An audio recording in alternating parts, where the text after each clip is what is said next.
did take the LSAT Flex, so I have some questions for you actually. Sure. So I did hear that the LSAT Flex, it's one less section than the original digital one. Is that true?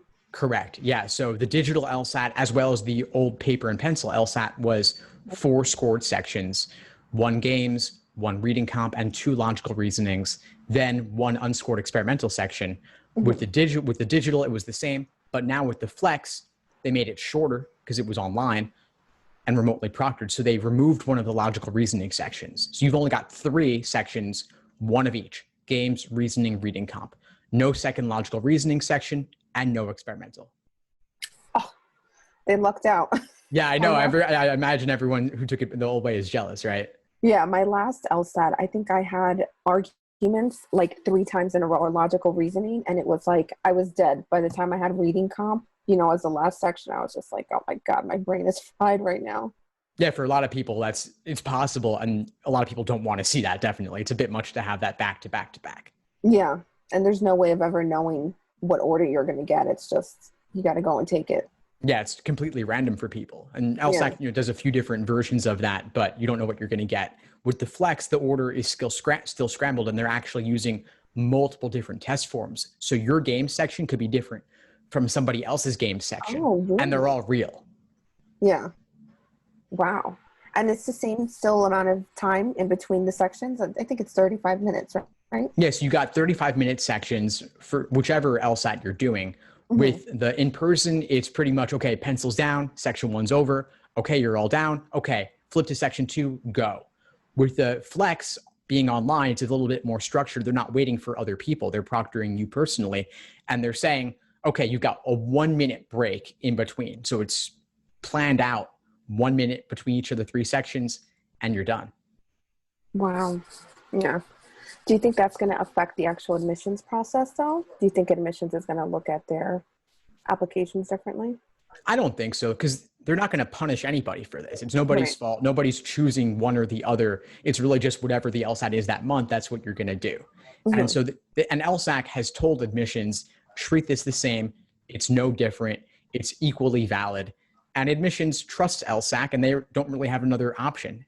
So you're making the best of the situation. It's roughly similar. I mean, you could argue, is a 5-section exam in person equivalent to a 3-section exam online with more logical reasoning, less logical reasoning, the format being different? Those are all valid questions, but the content of the exam is still the same. Right. So it's not going to be treated any different. No one's going to be penalized for one or the other. That's good. At least it's a fair process, even for the people that didn't get to have the original type of LSAT experience.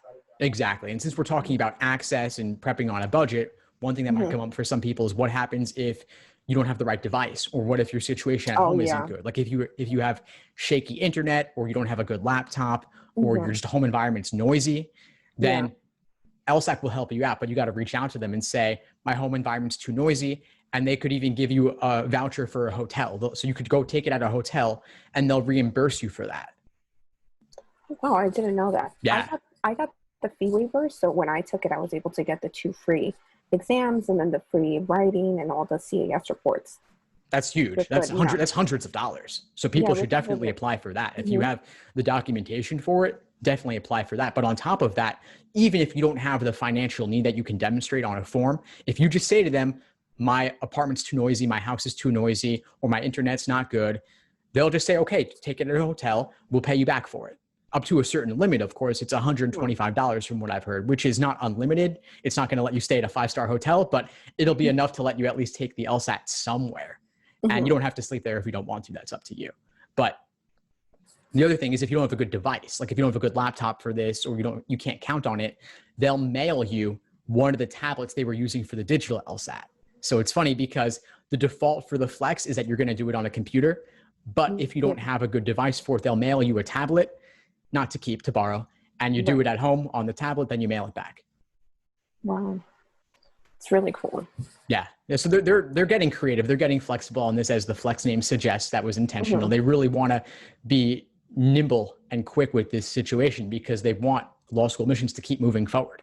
They don't have a choice. Schools need applicants. Applicants need to take the LSAT, and LSAC also wants to compete with the GRE. So they got this out super fast, and they did a great job with it. There were obviously some issues, at least for the first administration, but they've been learning from that. Yeah, I know some people in my program, they had mentioned that when they went to their test center, that some of the tablets weren't scanning and that one person had an issue where the test just stopped completely in the middle. So Yeah. Yeah, there were a lot of problems with the digital LSAT, especially the first couple of administrations in July and mhm. September of 2019 last year. But they got a bit better with it over time. I think there were still far too many issues given that this is so important for so many people. There were things like Yeah, tablets weren't charged or they didn't get there in time. my goodness. Crazy, crazy. And Yeah. at least with it being online, you remove those issues, but then other issues can come up as well. Like they use this company called ProctorU to handle the test security, like they're watching you on camera while you're taking it to make sure you Mhm. don't cheat or anything like that. But not all the proctors knew the rules. So some of them were telling people that they couldn't do things they were allowed, like scratch paper. Some proctors told people they weren't allowed to have scratch paper, which is crazy because how could you do games without it? Yeah, But it's impossible. it's impossible. But they figured it out moving forward. Those people got to take it again if they needed to, but they're getting better with it. You know, the first LSAT Flex was in May. That one Mhm. had a lot of issues. The June one went a bit more smoothly. The July one coming up in about a week, that one I think will go even better. And they'll learn from each time. And then if this is long term, the new way, then they'll really work out a lot more of the kinks. Yeah, it's interesting because it saves a lot of money if they do end up not having to go to the test centers anymore. They just do it like this. Yeah, I mean, LSAC had to book the test centers. They had to get the tablets Mhm. shipped around. And there are issues with Flex at home. Like they got to pay the ProctorU company to administer these, and they might have to put some people up in hotels. But at least for the test taker, previously you had all the stress about booking the test center that was conveniently located. I mean, there Yeah, are people who in New York City couldn't find a test center within a mile, an hour and a half radius, which is yeah, nuts. Like you have to travel super far. And like, obviously a 5 mile radius in the suburbs is very different when you have a car versus 5 mile radius in New York City. yeah, Big differences there. So that was a major issue. People would sometimes travel long distances to take it, and mhm. that's a logistical nightmare. So at least if you could do it from home or in a hotel nearby, that's much better, I think, for most people. Yeah. My first one, I had to end up taking it in Jersey because I registered too late. The Yeah. program, they told us in like December, I'll register for January, and all of the New York City ones were closed. So it was like Albany, way upstate, and I wasn't going to do that. I was like, there's no way, too much stress. So I just went to New York. Yeah. That's So, good. That's good. Yeah, it's good that you were able to. Be. Yeah, a lot of people who are at college, mhm. they'll like who go into college away from home, they might fly back home for the weekend just to do the LSAT. There are people who travel to different countries to do it. Like if you're in the Peace Corps and you're somewhere remote, you might have to fly to a major city somewhere else just for the LSAT and take a week long trip back and forth in time differences even potentially. It's Mhm. totally insane. So I think if they can do it online now, I would love to see them do it online long term if they can work out all the issues. Yeah, yeah, it just makes it a smoother process for everybody involved. Yeah, and they've proven they can do it now. So Mhm. why not keep doing it? The only Yeah, major issue I really see is the experimental section because yeah, they removed it to make it 3 sections and shorter so they don't have to deal with bathroom breaks and any test security issues there. But I don't really see it being a test security issue to go take a bathroom break. The yeah, LSAT, what are you going to do to cheat? There's not yeah. really You much really you could can't. actually do. Like a 10-minute break, you could refresh on the contrapositive. How much is that going to help you? And Hmm. you could look at that before you start the exam as well. So looking at the contrapositive notes before section 1 is not really any different than looking at it before section 4 after a break. It's the same thing. Yeah, and with the games too, it's not like you go and use a calculator or something and Yeah, yeah, get you're the not answer. cramming anything, and plus you put those questions aside; those are behind you, and now you're only looking forward. You can't go back and change anything. So I think they're going to have to get over that if they're going to do flex long term. Yeah, and on the digital one, I know that the minute that the section finishes, it just completely exits you out. Mm-hmm. So I guess the paper one, someone could go back and look at it, but now you can't even do that. So there's no point in. There's really no way to cheat. Exactly. Anything that's digital, whether on tablet or online, once the section's over, it's over. There's no going back. So that Mhm. handles any security issues I could see. Yeah, So I think that's what they're going to do long term if it is flex long term, which I think it very well could be. I don't see the August LSAT being in person. definitely. They haven't decided that one yet. They haven't announced it yet, but I can't possibly see it going forward in person. Then October and November. I mean, COVID's still with us pretty Yeah, strongly. There are some places that have reopened, but a lot haven't, and those that have reopened have had spikes in cases. So I exactly. think the whole calendar year of 2020 is going to be flex. Yeah, definitely. I think that they said for New York City, the not even Broadway will open up until like February of 2021. So if something like that isn't opening up until 2021, definitely the test centers won't open. Yeah, exactly. And things like Broadway, things like LSAT in person, those are not considered essential. And I feel really bad for the folks who work in the Broadway industry because they really suffer and don't really have a good substitute. I mean, I know that they've released Hamilton on Disney Plus. I saw that the other day, but not every Broadway show is going to have that same draw. And so the industry is going to suffer. But for the Flex, I mean, they can do it online and avoid any of those issues with COVID and social distancing. They don't have to deal with any of that.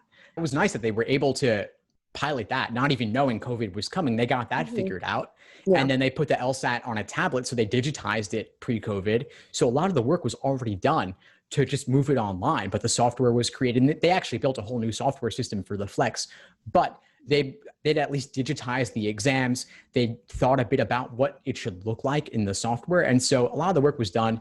They've gotten there. And so I think they'll be able to do it as Flex as long as they need to. And then beyond that, they might decide, you know what, this is easier than booking test centers, especially if the centers themselves can't even be open or there are open questions about that. Like universities and high schools and colleges, if they're closed and that's where the LSAT's held, you can't hold the LSAT there anymore.